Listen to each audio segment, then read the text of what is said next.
Hey guys, what's going on? It's Tim Shurr with Shurr Success, and today's podcast is talking all about the story you tell yourself. Here's the question. What's going on inside the minds of top achievers that cause them to make extraordinary breakthroughs both personally and professionally? My name is Tim Shurr, and I invite you to join me as we take a deep dive into the unconscious mind and discover how to transform your biggest dreams into a reality. Welcome to the How to Be Mesmerizing podcast. You see, we walk around telling ourselves a story in our head all the time, and that story you tell yourself is going to dictate and determine how you feel, how you behave, and what you experience in life. It's all about the meaning that we give to everything that we experience all the time. Are you a reactor or are you a responder? Are you walking around giving yourself empowering meanings and making yourself feel secure and motivated? Or are you feeling like life doesn't like you, and every time you turn around there's something else that's bad that's happening, and why do you keep getting beat up so much by life? Doesn't God like you? It just depends on the story you tell yourself and the meaning that you give it. Now, I've told all of the voices in my head. I've told myself all kinds of stories over the years. And the thing about a story is you don't know that it's a story, and you don't know you're telling yourself one when you're in the middle of it. And so it's really important to recognize the stories that we tell ourselves, because they really determine everything. So I'm going to give you an example, okay? So I remember hearing this at a seminar one time, and it stayed with me all these years later. So there's this guy, and he comes in. I'm going to tell it like it happened to me, okay? So there's a guy, and he comes into my office, and he says, I don't know if you can help me or not, because, things are pretty bad right now, and I don't know what to do, and, I'm just very frustrated. I feel like giving up. You're my last resort. If you can't help me, then, I'm not sure I'm even going to want to be around anymore. And so I said, okay, sure, tell me what's going on. And he said, this is pretty tough. So, all right, I guess I'll start like this. So I work for a friend of mine, and, we've been friends for a long time, and I'm not really happy where I'm at. And, my friend knows it, but I don't have the heart to just up and quit on him, because I know he relies on me. And so I've just been putting up with the stuff that happens at the office, and I'm not real thrilled about it, but I deal with it. And it's been making me really stressed out, and I'm just frustrated because I don't want to have to do this anymore, but I'm doing it for my buddy. And so anyway, one day I'm really frustrated, and I say some things maybe that I shouldn't have said, and I just decide that I'm going to go home early that day, and I'm really mad. And I just decide I'm going to go home, have a couple beers, and just let it go and try to relax and forget about it.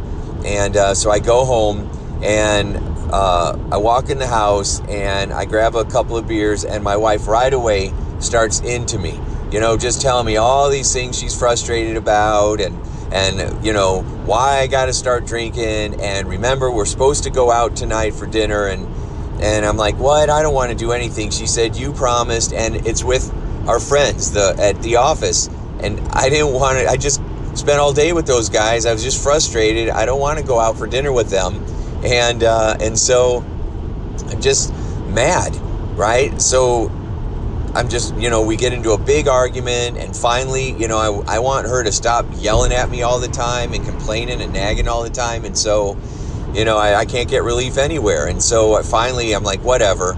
So, again, I got to drive there, and she doesn't want me to drink and drive. And it's like, God, I just had a couple.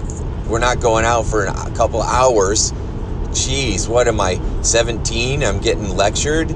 But anyway, so we get in the car, and we're just arguing the whole way there. And then we get to this restaurant, and we're hanging out with our friends, and then they decide after they want to go back to their house and just hang out, and my wife wants to, and I don't want to, and she starts yelling at me again, and we go back So we end up going back there because, whatever she wants, she gets. And so we go back to the house, and I'm just like, the whole way there, she's like, now, please don't drink anymore, right? We just want to have a good time. And I'm like, oh my God, what, am I a child? And so we get right in there, and I'm just so mad that she goes in the other room with her girlfriends and no one's looking. And so I just start doing a couple of shots, right? Just to take the edge off, no big deal.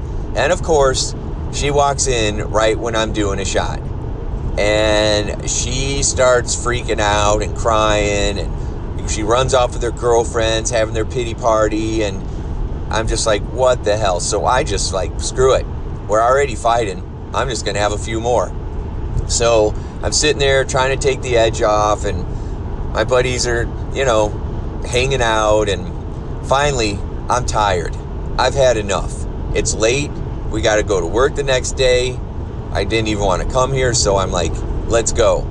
And she said, no, you can't drive. And I'm like, I'm fine. Literally, it's been hours. It was just a few, and I was totally fine.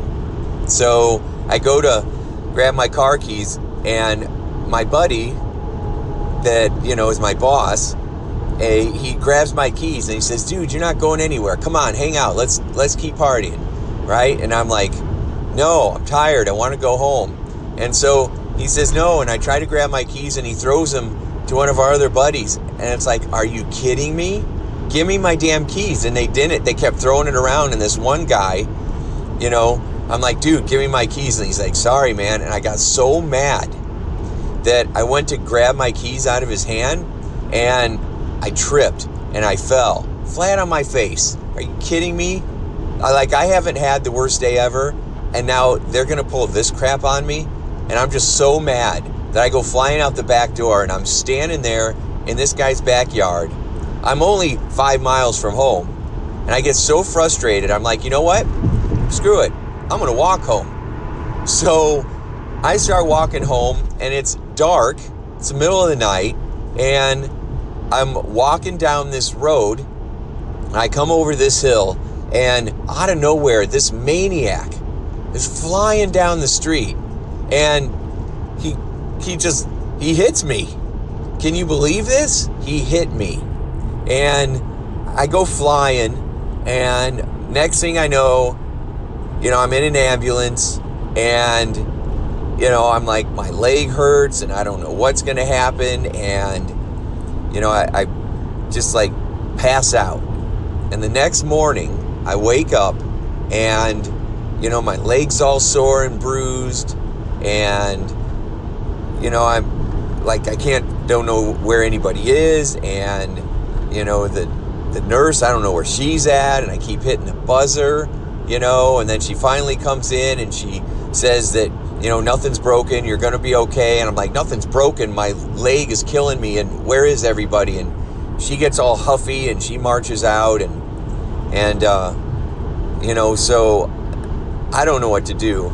So I got to be honest with you. I decide to milk it a little bit. I don't feel good. My head hurts. My leg hurts. And I'm just going to decide that, I'm not going to tell anybody what's going on. I'm just going to try to take a few days off. Maybe I'll get paid, and because I'm in the hospital, I'm just going to take a couple of days off and relax. And then, I'm wondering where everybody is. And then finally, you can't even believe the day I've had, right?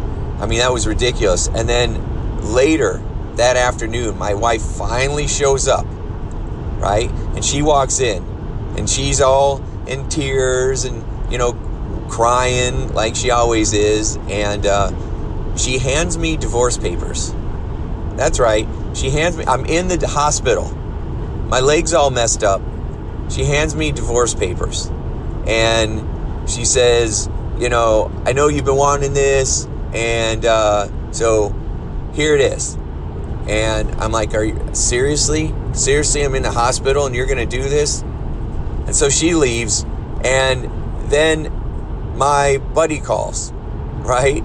And I'm like, oh, I can't come in. I don't know how long it's going to be. They're not sure what happened to my leg, and I'm not going to be able to work for a while.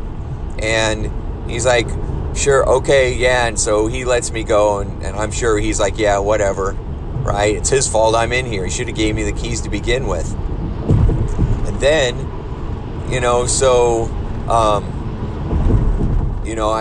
I call up another friend of mine, this kind of girlfriend of mine, and we're just friends, and she don't want to come in either, so I'm just laying there in the hospital. And so then, I figured, well, I'm just going to lay here. So the next day, this kid shows up, the new guy at the office, and he shows up and he says, hey, I'm supposed to let you know that you don't have to come back to the office anymore. And I'm like, what? So, all right, now you're following me, right? So I had a horrible day at the office. I came home and got yelled at. I got yelled at the whole way to my buddy's house, which I didn't want to go. And then I go to this party and get yelled at and treated like a child. And then my buddies act like total jerks. And then I get hit by a car. And then my wife decides to leave me. And then some kid decides to let me know that I'm fired. And, my buddy didn't even have the guts to come and tell me to my face. And I've been staying there because of him. And, my friends are abandoning me. And so, I don't even know what to do. So I get out of the hospital because they basically kicked me out. They're like, you can't stay here anymore. We have other people that are sicker than you. Oh, that's great. And so now I've been at home, and so I don't know what to do with that. I mean, can you believe that? I mean, it's ridiculous. And so I don't know what you're going to do to help me out with that, but that's why I'm here. And I just sat back and I'm like, wow, this sounds like a country song. All you had to do was, lose your dog, and it would have been 3 for 3. I'm like, that's pretty rough. But as I was listening to him, I just felt like something was off. And I've heard a lot of stories over the years, and I'm very aware of how we tend to skew things in a different way. It's called self-deception. When you're self-deceived, it means that you're causing problems, or you are helping to cause problems that you're complaining about. The very problems that you're complaining about, you're causing, and you don't know it, or you don't recognize it, or you don't want to recognize it. And when we are self-deceived, we start to make others worse than they really are, and we start to make ourselves better than we really are. And so I thought maybe that might be what's going on. And so I gave him that feedback and told him that the story that he's telling me would keep him a prisoner in his own life, and it would never get better because he didn't own any of it. He blamed everybody else for everything that happened, and he had no ownership in any of it. And as long as he did not own what was going on, or at least his part in it, then he was going to be trapped in this, and it was probably going to get a lot worse. And when you're thinking, oh yeah, it's going to be a lot worse, how can it get worse? Oh, it can get worse. And and I also interrupted that thought that he was probably having, now I went and talked to my therapist and he's saying it's my fault too. I got rid of that excuse before he could even use it. So, all right, I'm cruising down the road while I'm doing this. And you hear my little radar detector going off. That's right, road trip. So, okay, so anyway, that could be like the little alarm that's going off when you're telling yourself a BS story, right? That there should be a little alarm goes off in your head that says, my BS meter is going off. I might be self-deceived here. What am I going to do to change this around? And here's the good news. That guy walked out of my office, limping, of course. He came in limping. I had noticed that when he walked in. So now I understood why he was limping. But it seemed like I got through to him, right? I talked to him a little bit more, applied pressure where I needed to, then took the pressure off and tried to lift him up. When you're working with someone, you're trying to separate the person from the behavior. right? The person is good. The behavior might be terrible, but you got to separate the person from the behavior. Not you are bad, but your behavior is bad. You're good, but your behavior is awful, and we need to shift it, right? And so I did that with him, and it seemed to sink in. So he came back 2 weeks later, and I noticed he wasn't limping when he walked into my office. And so I don't know how much of that, maybe his leg just got better. Maybe it wasn't as worse as it was. Maybe he was just, caught up in his own story. So he was making things worse than they were. And so I remember doing that one time. I was at a swim practice. I was a swimmer. So and my shoulder was hurting. But every once in a while, sometimes when I was just tired and I didn't want to do any more laps, I would say my shoulder was hurting. And I wish I could go back and shift that. But those were some of the things that I used to do. The story I would tell myself to get out of situations. Because I learned that if you just faked being in pain, or if you manipulated the situation, you could get out of things. Someone with horrible anxiety and low maturity like me back in the day, I would do that a lot. I would make things worse than they really were so that I could get out of things that I thought would be painful. And it's embarrassing to admit, but I did that a lot. And, I kept looking for ways to get out of situations that I thought might be scary or that would hold me accountable and force me to grow. But that's for another time. So for this, the guy comes back in and he sits down and he looks very different. He looks like he had a lot of come to Jesus moments, right? Where he was taking a good hard look at the story he was telling himself. And so that's always a good thing, right?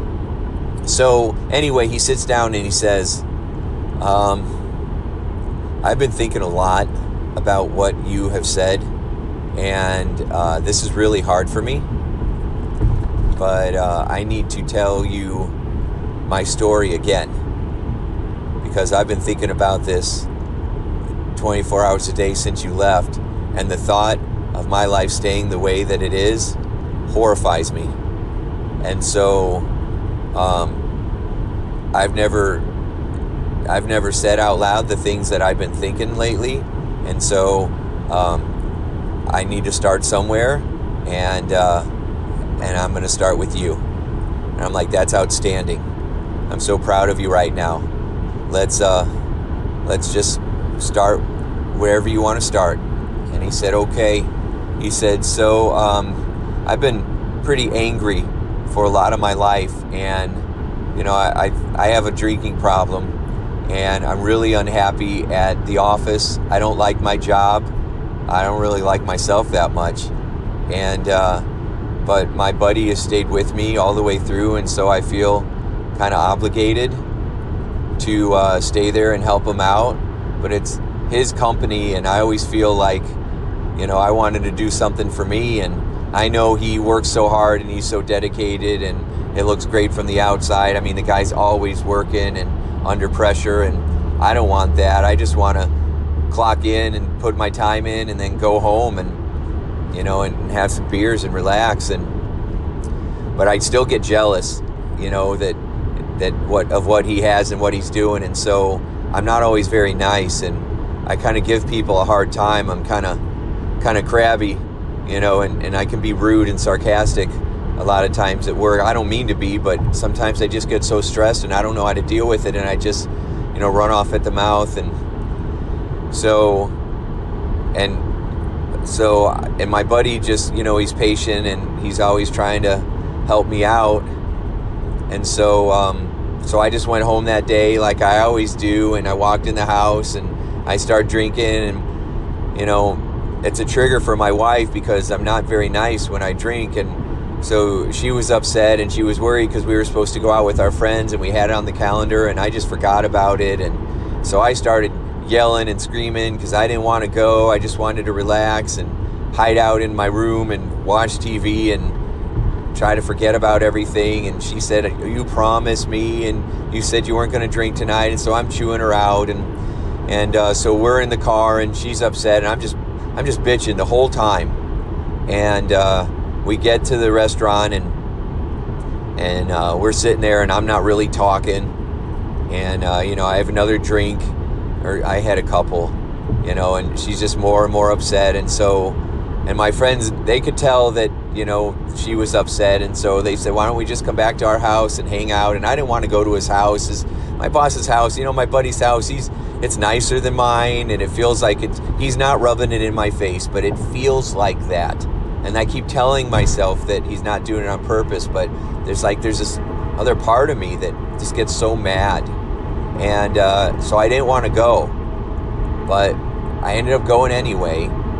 And, because I'm not a bad guy. I just get upset sometimes and angry, and I don't know what to do with my feelings. And so I decided to go for her, and I went in there, and I saw a bottle of tequila on the countertop, and I thought, I'll just have one, right? Just have one. And of course, right when I'm having the one, that's when my wife walked in, and she just loses it, right? And when I see her lose it and get upset, instead of comforting her, I get more mad, like I'm even more of a failure. And then I just do everything wrong. So I just started drinking more. And when I wanted to go, I was wasted. I know I didn't tell you that, but I was so drunk. I was, and so my buddy grabbed my keys, and he's like, you're not going anywhere. And so he was throwing the keys around, and this other guy, it wasn't my buddy. We worked together, but we're not close. He had my keys, and he wouldn't give them to me. And I said I just tried to get them, but I took a swing at him. Now, I'm really embarrassed by that, and I was so drunk that I totally missed and fell right on the floor. And then, oh my gosh, I was so humiliated and angry, and I just ran out the back door into the backyard, and I figured they were going to just let me cool off. And I don't think anybody thought that I was just going to take off walking, in the middle of the night. It was pitch dark, and I'm wearing a black shirt and jeans, and so I decide I'm walking home, which was a really bad idea, and I'm halfway in the middle of this road and coming up a hill, and it's pitch dark, and luckily it's in the neighborhood, and so people are driving slow, and this guy comes up and just didn't even have a chance to see me, and just barely bumped me, and with his car. It was more like his rear view mirror, or the mirror on the side of the car, and it just caught me, and I fell down real hard on my leg, and there must have been a rock or something, because I bruised my leg up pretty good. And but I was so damn drunk, I don't remember any of it really. I just remember waking up in the hospital and had a horrible hangover, and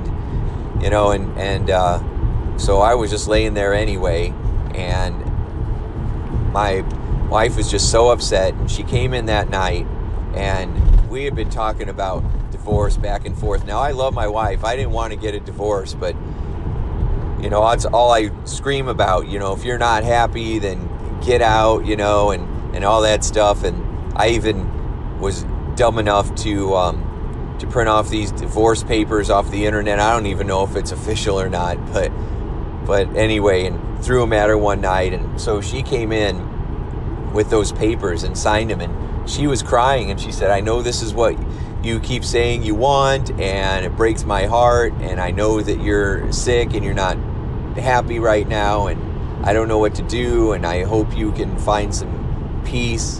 And then she just left him there and ran out. And so I said I called my friend, my girl that was a friend, but she's my mistress. We've been fooling around, and my wife knows it, and it's been a bad situation. But she wouldn't come either. She didn't want to have anything to do with this mess, and I don't blame her. And so, and then this kid.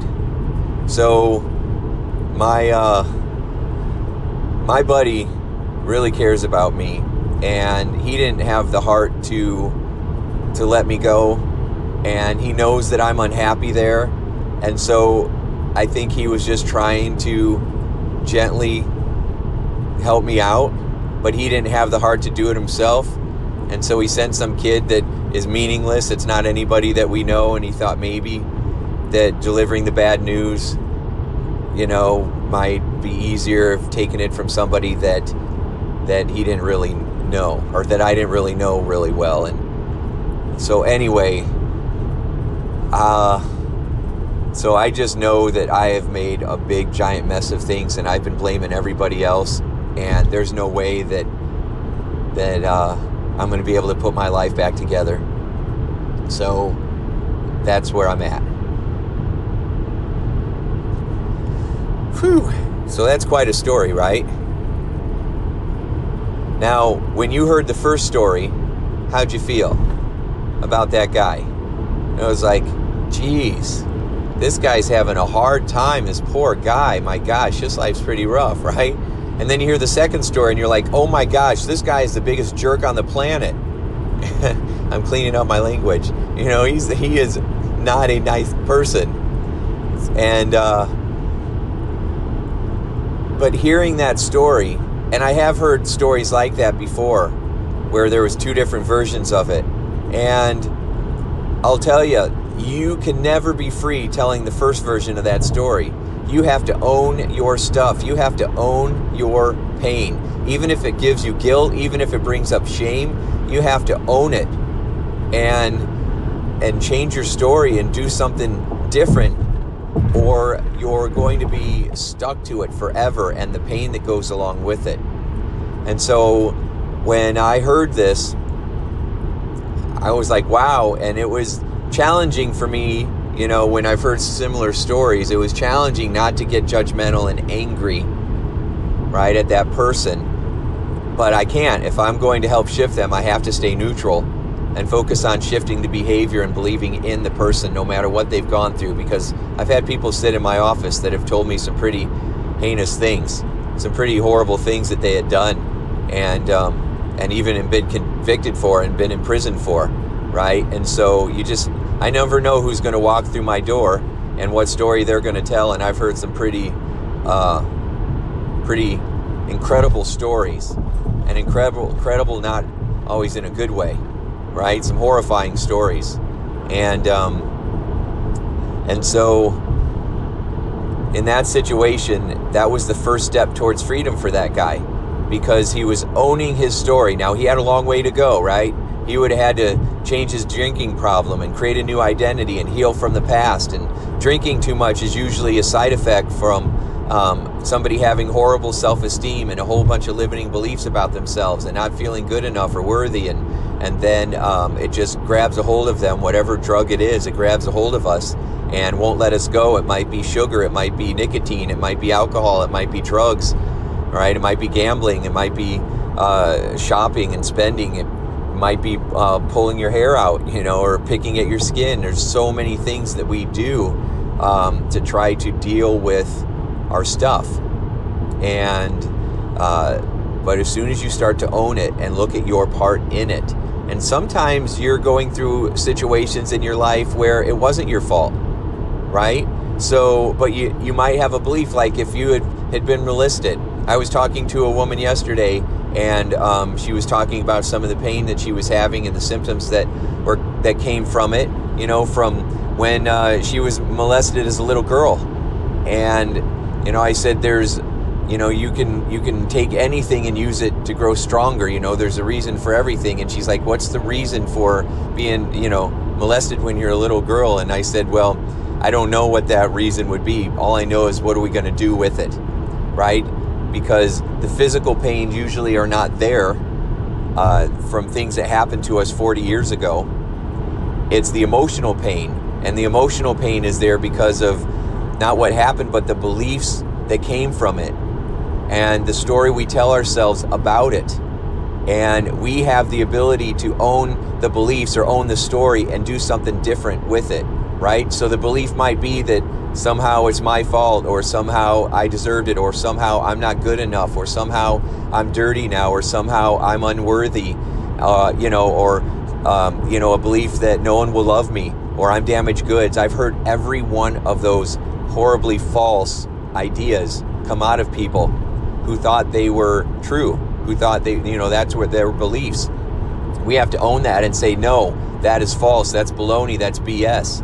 It's like we have this jury in our head that finds us guilty based on false evidence, and we have to have a retrial, and we have to, introduce the new evidence and recognize that we are innocent and free ourselves from those mental prisons immediately, like right now. And so that's what I say when you got to own it. So even if it isn't your fault that things have happened, you still got to say, all right, what am I doing to keep the pain alive? Because a lot of times we don't know how to resolve it, or we go to therapy, or we take meds and it doesn't do anything. It just rehashes stuff. And so you got to go in there and shift the beliefs. And when you shift the beliefs, it shifts the feelings. And when you shift the feelings, the bad memories start to go away. Because a lot of times the bad memories are there just to keep us from re-experiencing it or going through it again somehow when we're older. It's a protection, defense mechanism. It's something that our brain does. It keeps the pain alive as a way of protecting us from ever having to go through it again. But often what it does by keeping the pain alive is it keeps the pain alive, right? It's not just protecting us, it's ruining us. It's keeping us from ever having love. It doesn't allow us to release those fears. It doesn't allow us to let go. We're always on guard.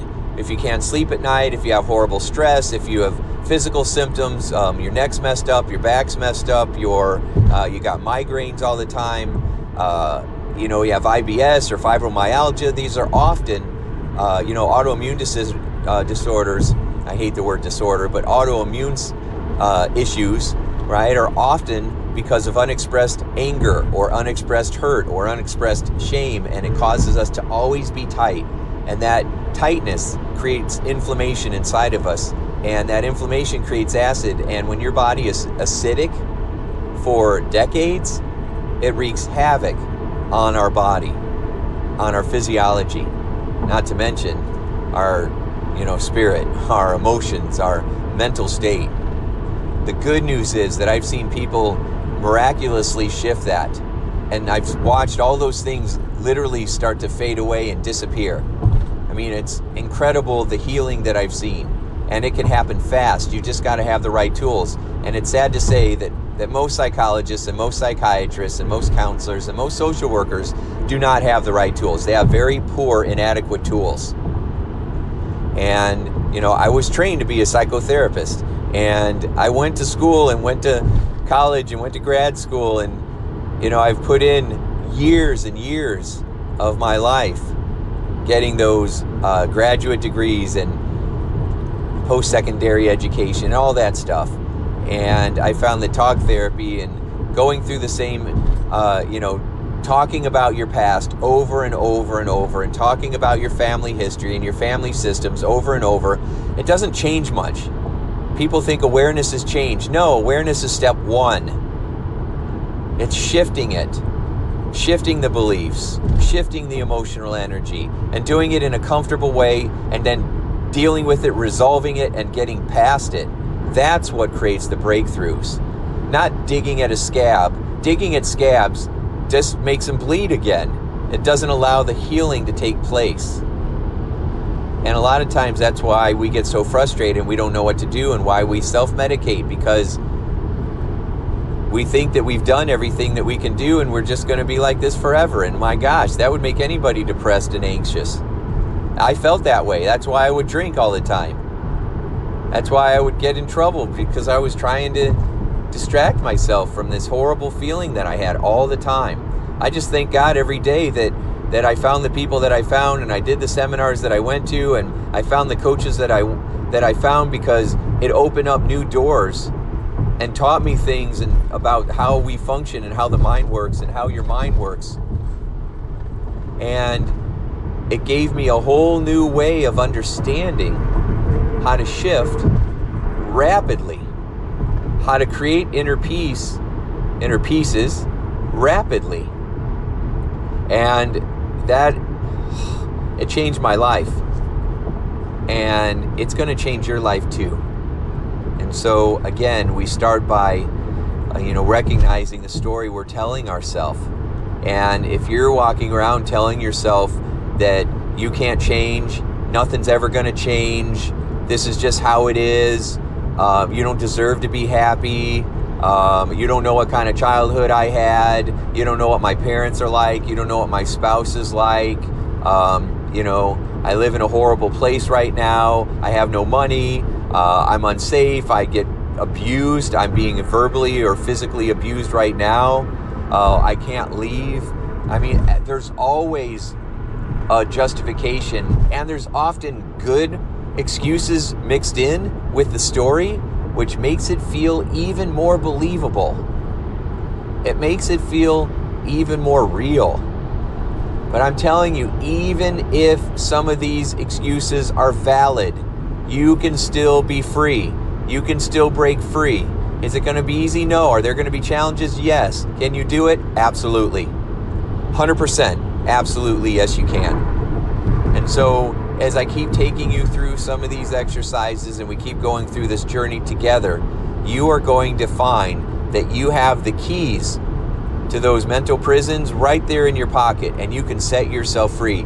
And if you'd like, I'm going to help you, because I know exactly what to do to set you free.